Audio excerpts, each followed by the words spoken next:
Hello students, कैसे हैं आप सभी लोग। उम्मीद करता हूँ मन लगाकर पढ़ाई कर रहे होंगे। आगे भी कुछ एग्जाम्स आने वाले हैं। फिलहाल पीएससी का रिजल्ट आ गया है तो बहुत सारे लोगों के लिए खुशी का मौका है, बहुत सारे लोगों के लिए थोड़ा मायूस होने का। लेकिन ज़्यादा दिन तक मायूस नहीं रहना है, अपने लक्ष्य के प्रति अडिग रहना है और आगे बढ़ना है। इस बार जो मैं करंट अफेयर लेके आया हूँ ये अगस्त स्पेशल है। इसमें कुछ ऐसे फैक्ट्स हैं जो आने वाले एग्जाम में आपके लिए काफ़ी काम आएंगे। मेरा नाम है मनोज सिंह, यहाँ पर मेरा परिचय आप देख सकते हैं। जिन्होंने भी अभी तक टेलीग्राम चैनल नहीं ज्वाइन किया वो टेलीग्राम चैनल जरूर ज्वाइन कर लें, क्योंकि टेलीग्राम चैनल में मैं लगातार अपडेट्स डालता रहता हूँ, जिससे आप लगातार चीज़ों को देखते रहते हैं और आपको पता रहता है कि क्या कुछ हो रहा है। और जिन्होंने भी चैनल सब्सक्राइब नहीं किया वो चैनल जरूर सब्सक्राइब कर लें, ताकि समय पर नोटिफिकेशन आपको पहुँचता रहे। चलिए, जो अगस्त का स्पेशल करंट अफेयर का ये जो वीडियो है इसको शुरू करते हैं और देखते हैं क्या कुछ खास क्वेश्चन है। ये ऐसे क्वेश्चन है जो आपके वनडे एग्जाम के लिए, चाहे वो CGPSC हो, चाहे व्यापम हो या फिर मेंस के लिए, सभी के लिए काम आने वाले हैं। तो इसको अलग से आप नोट्स बनाकर जरूर लिख लीजिएगा। पहला क्वेश्चन देखिए, राज्य सरकार ने 628 6 to 8 नए धान खरीदी केंद्रों की स्थापना की है। अब राज्य में कुल कितने धान खरीदी केंद्र हैं। जो पैडी परचेस सेंटर हैं वो 6 to 8 हैं। तो अब बताना है आपको, 6 to 8 नए पैडी परचेस सेंटर की स्थापना कर दी है गवर्नमेंट ने। तो आपको बताना है कि टोटल कितने पैडी परचेस सेंटर यानी कि धान खरीदी केंद्र हो गए हैं। आपके ऑप्शन है ए 1989, ऑप्शन बी 2385, ऑप्शन सी 2617 और ऑप्शन डी 2932। ये जो संख्या है ये 6 to 8 को ऐड करने के बाद है, यानी कि हमने इसे ऐड कर दिया है और ऐड करने के बाद अब ये जो संख्या है इसमें वो कोई एक संख्या है जो टोटल धान खरीदी केंद्रों के बारे में बताता है। आपको बताना है कि वो कौन सा संख्या है, 1989, 2385, 2617 या 2932। चलते अपने आंसर की तरफ, देखते हैं आखिरकार इसका आंसर क्या है। तो इसका सही आंसर है सी 2617। तो पहले कितने थे, 6 to 8 जब आप माइनस कर देंगे तो पहले की संख्या निकल जाएगी। वर्तमान में जो फिलहाल नए धान खरीदी केंद्र कुल हो गए स्टेट में वो है 2617। इस तरह के फैक्ट्स को लेकर आप लगातार चिंता में रहते हैं, आपको सही ऑथेंटिक जानकारी नहीं मिलती है। लेकिन यहाँ पे जो जानकारी दे रहा हूँ वो फैक्ट्स है, क्योंकि ये मुख्यमंत्री के भाषण से ली गई जानकारी है और मुख्यमंत्री ने भाषण में जो 15 अगस्त को सबके सामने पढ़ा था ये उसी में से लिया गया अंश है। उनसे क्वेश्चन मैंने तैयार किया है, 15 अगस्त से रिलेटेड जो भाषण था उससे 15 क्वेश्चन मैंने तैयार किए हैं। ये क्वेश्चन बहुत ही फैक्चुअल हैं, आपके 2 नंबर के लिए, मेंस के लिए भी इंपॉर्टेंट है और इसके अलावा वनडे एग्जाम के लिए तो काफ़ी इंपॉर्टेंट है ही। चलिए बढ़ते हैं अगले क्वेश्चन की तरफ। अगला क्वेश्चन देखिए और आंसर देने की कोशिश करिए। किसानों को ब्याज मुक्त ऋण देने के लिए प्राथमिक कृषि साख सहकारी समितियों की संख्या 1333 यानी कि 1333 से बढ़ाकर डैश कर दिया गया है। पहले जो कृषि शाख समितियां थीं वो 1333 थीं, अब इसकी संख्या बढ़ा दी गई है। तो अब बढ़ने के बाद ये कितनी हो गई है ये आपको बताना है। Option A 2058, option B 2085, option C 2130 या ऑप्शन डी 2173। ऑप्शन ए 2058 यानी 2058, ऑप्शन बी 2085, ऑप्शन सी 2130 या ऑप्शन डी 2173। पहले 1333 था लेकिन अब बढ़ गई है, तो अब बढ़ने के बाद संख्या कितनी है ये आपको बताना है। उम्मीद करता हूँ आपने आंसर खोज लिया होगा, नहीं खोजा तो चलिए मैं आपको आंसर बता देता हूँ। अब जो सहकारी समितियाँ हैं उनकी संख्या बढ़ गई है और उनकी संख्या 1333 से बढ़कर 2058 हो गई है। तो आपको ये भी जानना है कि जो नई समितियां बनी हैं वो कितनी हैं। तो सीधा सा है, जब 2058 से आप 1333 माइनस करोगे तो आपके पास वो फैक्ट आ जाएगा कि कितनी नई समितियां बढ़ा दी गई हैं। तो प्राथमिक किसी साख सहकारी समितियां पहले 1333 थी, अब 2058 है। अगले क्वेश्चन की तरफ बढ़ते हैं। अगला क्वेश्चन है, पान अनुसंधान केंद्र की स्थापना कहाँ की गई है। छत्तीसगढ़ में कोई एक जगह है जहाँ पे पान अनुसंधान केंद्र की स्थापना की गई है। ठीक है, पान रिसर्च सेंटर। आपको बताना है कि वो जगह कहाँ पे। Option A Chhuikhadan, option B Dalli Rajhara, option C Gariaband या ऑप्शन डी आरंग। छुई खदान, दल्ली राजारा, गरियाबंद या आरंग। आपको सही आंसर बताना है कि आखिरकार सही आंसर क्या है। और आंसर नहीं पता तो मैं सीधे चलता हूँ आंसर की तरफ, देरी नहीं करते हैं। देख लेते हैं कि आंसर क्या है। और सही आंसर है छुई खदान। पान अनुसंधान केंद्र की स्थापना छुई खदान में की गई है और ये छत्तीसगढ़ का पहला पान अनुसंधान केंद्र है, इसलिए इसके बारे में आपको जानना जरूरी है। अगले क्वेश्चन की तरफ बढ़ते हैं। किसानों की सुविधाएं बढ़ाने के लिए राज्य में कुल कितने कृषक सदन की स्थापना की गई है। ये जो क्वेश्चन है ये आर्थिक समीक्षा से लिए गए हैं, इकोनॉमिक सर्वे से लिए गए हैं। तो ये क्वेश्चन एग्जाम में आने की संभावना रहते हैं, इसलिए इसको ध्यान से देखिएगा। तो कृषक सदन की कितनी स्थापना की गई है ये आपको बताना है। किसानों की सुविधाएं बढ़ाने के लिए राज्य में कुल कितने कृषक सदन की स्थापना की गई है। अब मेंस में क्वेश्चन ये भी आ सकता है कि कृषक सदन क्या होता है उसके बारे में बताइए। व्हाट इज कृषक सदन, डिस्क्राइब इट। तो इस तरह से आप इसका आंसर भी 2 नंबर में दे सकते हैं और यहाँ पे फैक्ट्स एंड फिगर के साथ। तो आपको बताना है कि कुल कितने कृषक सदन हैं। Option A 587, option B 657, option C 578 या ऑप्शन डी 675। ए है 587, बी है 657, सी है 578 या डी है 675। इनमें से क्या सही है ये आपको बताना है। चलते हैं अपने सही आंसर की तरफ, देखते हैं सही आंसर क्या है। सही आंसर है 587। राज्य में किसानों की सुविधाएं बढ़ाने के लिए कुल कितने कृषक सदन हैं? 587, 587। इसको आप नोट कर लीजिएगा अपनी नोटबुक में, ताकि आगे आने वाले समय में आपको रिवीजन करने में आसानी रहे। तो इस तरह से आप चीज़ों को अच्छे से देख पाएंगे और बढ़िया से उसको रिवाइज कर पाएंगे। नेक्स्ट क्वेश्चन की तरफ बढ़ते हैं, देखते हैं नेक्स्ट क्वेश्चन क्या है। पांचवा क्वेश्चन है, कृषि उत्पादों के निर्यात को बढ़ावा देने के लिए किस विश्वविद्यालय में उच्च स्तरीय फाइटोसैनिटरी लैबोरेटरी यानी कि प्रयोगशाला की स्थापना की गई है? फाइटोसैनिटरी लेबोरेटरी की स्थापना कहाँ की गई है, किस यूनिवर्सिटी में की गई है? क्यों है ये फाइटोसैनिटरी लेबोरेटरी? कृषि उत्पादों को बढ़ावा देने के लिए, एग्रीकल्चर प्रोडक्ट के निर्यात को बढ़ावा देने के लिए। ठीक है, तो एग्रीकल्चर प्रोडक्ट के निर्यात को बढ़ावा देने के लिए फाइटोसैनिटरी लैब की स्थापना की गई है, और ये किस यूनिवर्सिटी में स्थापित की गई है ये आपको बताना है। ऑप्शन ए इंदिरा गांधी कृषि विश्वविद्यालय, ऑप्शन बी पंडित रविशंकर शुक्ल विश्वविद्यालय, ऑप्शन सी अटल बिहारी वाजपेयी विश्वविद्यालय और ऑप्शन डी महात्मा गांधी उद्यानिकी विश्वविद्यालय। इन चार में से एक ऑप्शन सही है। आपको बताना है कि वो कौन सी यूनिवर्सिटी है जहां पे इसकी स्थापना की गई है फाइटोसैनिटरी प्रयोगशाला की। तो सही ऑप्शन है इंदिरा गांधी कृषि विश्वविद्यालय। आप जानते ही हैं कि कृषि विश्वविद्यालय एग्रीकल्चर को बढ़ावा देने के लिए लगातार काम कर रहा है और उसका एस्टेब्लिशमेंट ही इसीलिए किया गया है। तो यहीं पे एग्रीकल्चर प्रोडक्ट के निर्यात को बढ़ावा देने के लिए ये फाइटोसैनिटरी प्रयोगशाला एस्टैब्लिश की गई है, इंदिरा गांधी कृषि विश्वविद्यालय। नेक्स्ट क्वेश्चन की तरफ चलते हैं। छत्तीसगढ़ कारखाना अधिनियम के अंतर्गत सेवानिवृत्ति दैट मीन्स कि रिटायरमेंट की आयु 58 वर्ष से बढ़ाकर कितने वर्ष कर दी गई है? छत्तीसगढ़ कारखाना अधिनियम फैक्ट्री लॉ में, फैक्ट्री एक्ट में पहले 58 ईयर्स था रिटायरमेंट, लेकिन अब उस रिटायरमेंट की एज को बढ़ा दिया गया है। तो छत्तीसगढ़ कारखाना अधिनियम के अंतर्गत जो आयु बढ़ाई गई है वो कितनी है ये आपको बतानी है। A 60, B 62, C 65 या इसमें कोई भी बदलाव नहीं किया गया। आपको बताना है कि सही आंसर क्या है। पहले ये 58 था, अब क्या है? Option A 60, option B 62, option C 65 या इसमें कहीं कोई बदलाव नहीं किया गया। सही आंसर क्या है वो देख लेते हैं। सही आंसर है 60 साल। 58 साल से बढ़ाकर जो रिटायरमेंट की एज है वो 60 साल कर दी गई है। किसमें? छत्तीसगढ़ कारखाना अधिनियम के अंतर्गत। इसको आप देख लीजिएगा और नोट कर लीजिएगा। नेक्स्ट क्वेश्चन जो काफ़ी इंपॉर्टेंट है, लघु वनज पक्ष को लेकर आप लोग लगातार कंफ्यूज रहते हैं, बार बार क्वेश्चन पूछते हैं संख्या कितनी है, 63 है, 65 है, 67 है, क्या है? क्योंकि हर जगह नए नए फैक्ट्स आपको देखने को मिलते हैं। यहाँ पे वो ऑथेंटिक फैक्ट है जिसको आपको याद कर लेना है और इसी फैक्ट को एग्जाम में लिखना है और टिक लगाना है। क्वेश्चन, राज्य में कुल कितने लघु वनोपजों की खरीदी की जा रही है? Option A 67, option B 65, option C 63 या ऑप्शन डी 61। सही आंसर को बताइए। 67 67, 65 65, 63 63 या 61 61। चारों ऑप्शन में से कोई एक ऑप्शन सही है और वो ऑप्शन आपको बताना है कि क्या है। ये जो क्वेश्चन है काफ़ी इंपॉर्टेंट है, इसलिए इसको नोट जरूर कर लीजिएगा ताकि आने वाले समय में आपको कोई भी कन्फ्यूज़न ना हो। वर्तमान में छत्तीसगढ़ शासन राज्य में कुल 67 लघु वनोपजों की खरीदी कर रहा है। 67 ऑप्शन ए सही है। 67 याद रखिएगा, बाकी फैक्ट एंड फिगर किताबों में जो कुछ भी हो उसको मत मानिएगा, ये बिल्कुल ऑथेंटिक डाटा है। 67 लघु वनोपजों की खरीदी की जा रही है। यहाँ पे क्वेश्चन है, छत्तीसगढ़ में संस्थागत प्रसव की दर में 12.9% का इजाफा हुआ है। नई दर क्या है? छत्तीसगढ़ में संस्थागत प्रसव की दर में 12.9% का इजाफा हुआ है। नई दर क्या है? संस्थागत प्रसव क्या होता है? दैट मीन्स कि हम किसी इंस्टीट्यूशन में जाके ही डिलीवरी कराते हैं। मैक्सिमम पहले क्या होता था कि पहले घरों में ही डिलीवरी होती थी और इससे मातृ मृत्यु दर वो ज़्यादा बढ़ जाता था। मदर मोर्टेलिटी रेट MMR काफ़ी बढ़ जाती थी। लेकिन अब संस्थागत प्रसव हो रहे हैं, यानी कि लोग अस्पतालों तक जा रहे हैं, जागरूक हो रहे हैं, तो ये जो है इसमें 12.9% की ग्रोथ देखी जा रही है। तो अब आपको बताना है कि छत्तीसगढ़ में जो संस्थागत प्रसव हैं उनकी ग्रोथ वर्तमान में क्या है, ये 12.9% को ऐड करने के बाद। Option A 86.7, option B 73.8, option C 68.7 या ऑप्शन डी 76.8।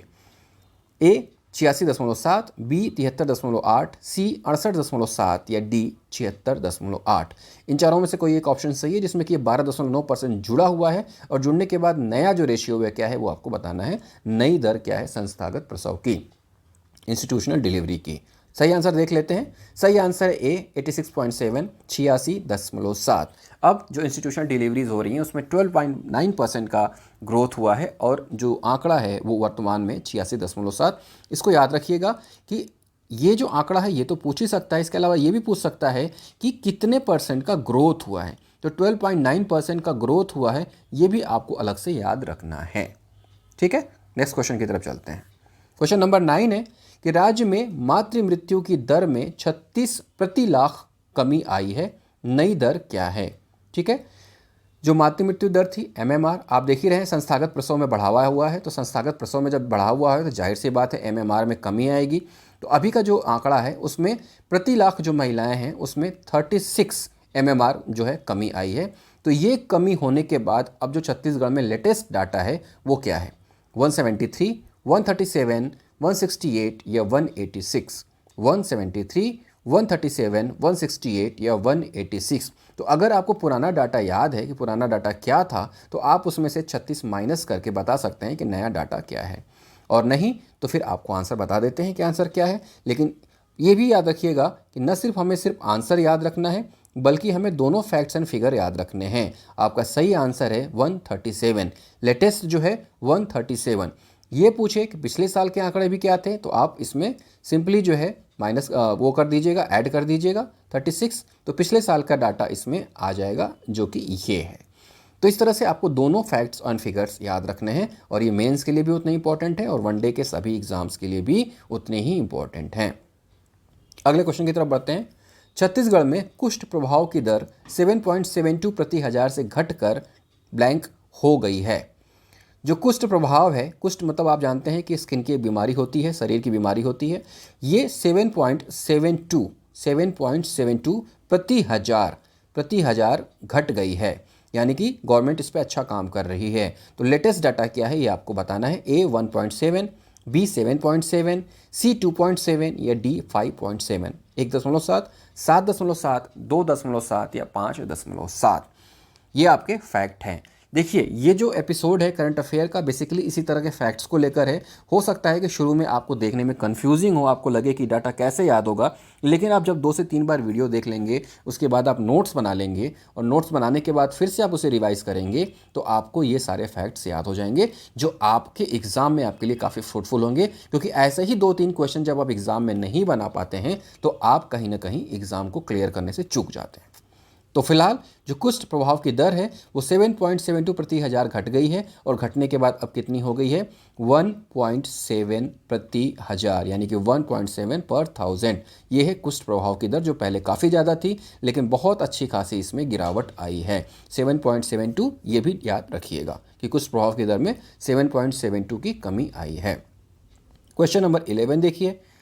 छत्तीसगढ़ में मलेरिया परजीवी सूचकांक, मलेरिया को लेकर गवर्नमेंट बहुत सारा काम कर रही है, बस्तर में तो खास तौर से, ये 4.6 से घट गई है। घट के कितनी हो गई है ये आपको बताना है। पहले जो सूचकांक था 4.6 था, अब कितना है ये आपको बताना है। आपका ऑप्शन ए 0.46, 1.46, 2.46 या 3.46। 0.46, 1.46, 2.46 या 3.46। ये आपको बताना है कि सही आंसर क्या है। अगर आपको पता है तो कमेंट बॉक्स में मिलके बताइए, नहीं तो हम सीधे चलते हैं इसके सही आंसर की तरफ। और इसका सही आंसर है 0.46। बहुत याद आसान करना है याद, ठीक है, क्योंकि पहले 4.6 था, बस इस डेसिमल को हमको यहाँ से हटा के यहाँ कर देना है। ये इसका नया फिगर है 0.46। ये फिलहाल मलेरिया परजीवी सूचकांक प्रदेश का है, इसको आप नोट कर लीजिएगा, रिवाइज करिएगा। अगले क्वेश्चन की तरफ बढ़ते हैं, काफ़ी इंपॉर्टेंट क्वेश्चन है। कोरोना काल से प्रभावित हुई पढ़ाई की भरपाई के लिए विश्व बैंक की सहायता से, किसकी सहायता से, विश्व बैंक की सहायता से। एक क्वेश्चन तो ये है कि किसकी सहायता से, कौन सी परियोजना, और एक ये है कि ये परियोजना किसकी सहायता से, ये भी क्वेश्चन पूछा जा सकता है। तो वर्ल्ड बैंक की मदद से ये योजना शुरू की गई है, आपको बताना है कि वो योजना कौन सी है। इसमें तकरीबन 2500 करोड़ रुपए की हेल्प कर रहा है वर्ल्ड बैंक कोरोना काल से प्रभावित हुई पढ़ाई की भरपाई के लिए। आपका ऑप्शन है ए चाक परियोजना, ऑप्शन बी स्लेट परियोजना, ऑप्शन सी इंक परियोजना या ऑप्शन डी स्कूल चलो परियोजना। ऑप्शन देख लीजिए, चारों ऑप्शन आपके सामने हैं। सही ऑप्शन क्या है वो आपको बताना है। क्वेश्चन फिर से देख लीजिए कि कोरोना काल में जो पढ़ाई प्रभावित हुई थी उस पढ़ाई की भरपाई करने के लिए विश्व बैंक की मदद से कौन सी योजना शुरू की जा रही है। आपके 4 ऑप्शन आपके सामने हैं। अगर आपको आंसर पता है तो आप कमेंट बॉक्स में ज़रूर लिख के बताएं। जितना आप लिखेंगे उतना ही ज़्यादा वो आपके माइंड में बैठेगा और वो फिर भूलेगा नहीं। सीधे चलते हैं इसके आंसर की तरफ। इसका सही आंसर है चौक परियोजना। तो चौक परियोजना शुरू हो रही है, किसकी मदद से शुरू हो रही है? विश्व बैंक की मदद से। चौक परियोजना आपके एग्जाम में पूछ सकता है पेपर 7 में, तो इस हिसाब से ये काफ़ी इंपॉर्टेंट है, इसको याद रखिएगा। अगले क्वेश्चन की तरफ चलते हैं।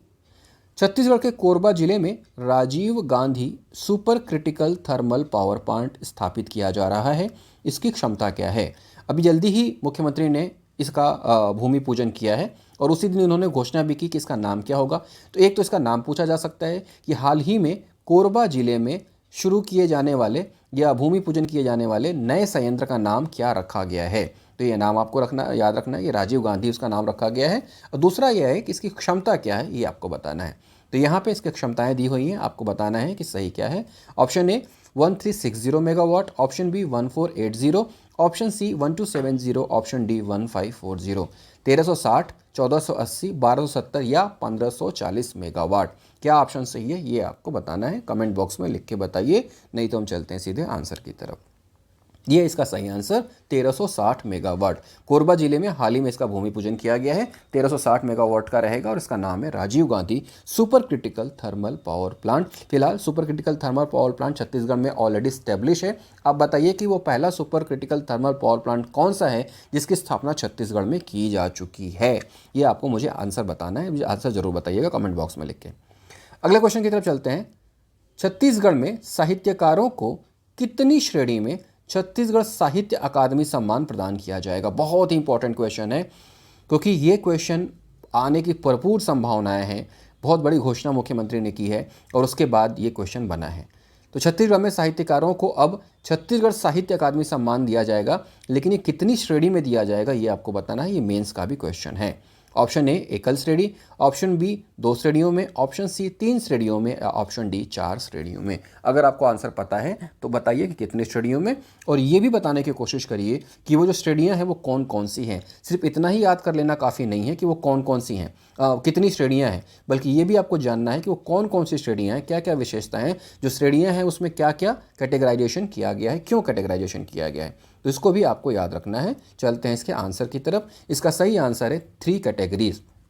3 कैटेगरीज में छत्तीसगढ़ के साहित्यकारों को अब छत्तीसगढ़ साहित्य अकादमी सम्मान प्रदान किया जाएगा। अब सवाल वही आता है कि वो कौन सी कैटेगरी है और क्या कुछ खास है, तो उसको भी देख लेते हैं। देखिए यहाँ पे मैंने कैटेगरी का जो है पूरा जिक्र कर दिया है, इसको आप नोट कर लीजिएगा ताकि आपको रिवीजन में आसानी रहे। जो पहली कैटेगरी है वो ये है कि छत्तीसगढ़ी व अन्य बोली। दूसरी कैटेगरी है हिंदी में लिखे पद्य के लिए, और तीसरी कैटेगरी है हिंदी में लिखे गद्य के लिए।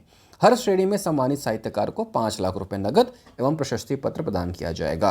अब पहला जो है छत्तीसगढ़ एवं अन्य बोली। अन्य बोली मतलब देखिए छत्तीसगढ़ी में कई सारी बोलियां हैं, गोंडी, हल्बी, सरगुजिया, कुड़ुक, बहुत सारी भाषाएं हैं। तो इनमें से किसी भी साहित्य में अगर कोई साहित्यकार जो है साहित्य लिखता है और उसका चयन होता है तो उसको पहली कैटेगरी में सम्मान दिया जाएगा। दूसरी कैटेगरी में हिंदी में कोई पद्य लिखता है और तीसरी कैटेगरी में हिंदी में कोई गद्य लिखता है। तो इन 3 कैटेगरियों में छत्तीसगढ़ साहित्य अकादमी पुरस्कार से सम्मान किया जाएगा और 5 लाख रुपए का नगद पुरस्कार प्रदान किया जाएगा। आते हैं अपने अंतिम क्वेश्चन की तरफ, जो कि इस बार 15 अगस्त के स्पेशल जो हमने करंट अफेयर लेके आए हैं उसका अंतिम क्वेश्चन है, 15वां क्वेश्चन है। और ये है कि छत्तीसगढ़ में निम्न में से किसे अब कृषि का दर्जा दिए जाने की घोषणा की गई है? रेशम कीट पालन, मधुमक्खी पालन, दोनों या इनमें से कोई नहीं। अगर आपको 15 अगस्त का भाषण याद हो जिसमें मुख्यमंत्री साहब ने कुछ कहा था तो आपको यही चीज़ याद रहनी चाहिए, और नहीं याद है तो इसका आंसर हम देख लेते हैं, क्योंकि आपको याद होना चाहिए, एग्जाम में इसके आने की संभावनाएं हैं। तो मुख्यमंत्री ने रेशम कीट पालन और मधुमक्खी पालन दोनों को ही कृषि का दर्जा दे दिया है। ठीक है, इसके पहले लाख पालन को भी कृषि का दर्जा दिया जा चुका था और फिशरीज़ को भी कृषि का दर्जा दिया जा चुका है, लेकिन अब रेशम कीट पालन और मधुमक्खी पालन को भी कृषि का दर्जा दे दिया गया है। ये भी आप याद रखिएगा। नोट्स जरूर बनाते चलिए ताकि चीज़ें आपको याद रहें, और जब भी आपको रिवाइज करने का मन हो आप रिवाइज करें, क्योंकि हम शुरू में पढ़ तो लेते हैं लेकिन जब हमारे पास नोट्स नहीं होते, हम उसको कहीं नोट डाउन करके नहीं लिखते, तो 2-3 महीने बाद अचानक से क्वेश्चन हमारे दिमाग में स्ट्राइक करता है तो हम उसे रिकॉल नहीं कर पाते। तो अगर आप अपना नोट्स बनाएंगे तो आप उसको रिकॉल कर पाएंगे और चीज़ें आपको अच्छी तरीके से याद रहेंगी। टेलीग्राम नहीं ज्वाइन किया है तो ज्वाइन कर लीजिए ताकि चीज़ें आपको पता रहें, आप अपडेट रहें। चैनल जरूर सब्सक्राइब कर लीजिए ताकि नोटिफिकेशन आपको मिलता रहे। उम्मीद करता हूँ ये सेशन आपको पसंद आएगा। करंट अफेयर वीडियो ऐसे डालता रहूँगा। फिर मिलेंगे, पढ़ते रहिए। जय हिंद।